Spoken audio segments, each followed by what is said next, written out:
Welcome to the Genius Factory. Enjoy the video. In this video, I will explain how to put division in Excel. Understanding basic arithmetic operations is crucial for data analysis. We'll cover the fundamental steps to perform division, ensuring your spreadsheets are accurate and efficient. This method is straightforward and applies to all versions of Excel, making it easy for anyone to follow along. Let's dive right in and get your calculations working perfectly.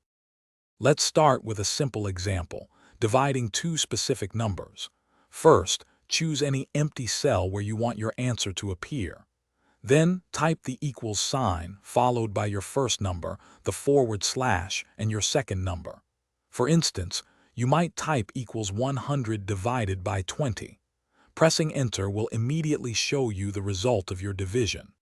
Hey everyone, if you're finding this video helpful, please hit that like button and subscribe for more Football Manager tips. On another note, if you're looking to change how you think about money, I highly recommend The Simple Path to Wealth. It's a fantastic book. You can find a link to it, along with other great deals, in the description below. Now, let's get back to the video. Now let's look at dividing values stored in different cells. This is often more practical for dynamic spreadsheets. Begin by typing an equals sign in your chosen result cell. Next, click on the cell that holds your dividend, then type the /.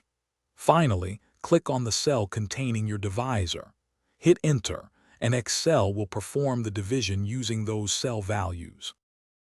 Thanks for watching. If you found this helpful, don't forget to like and subscribe.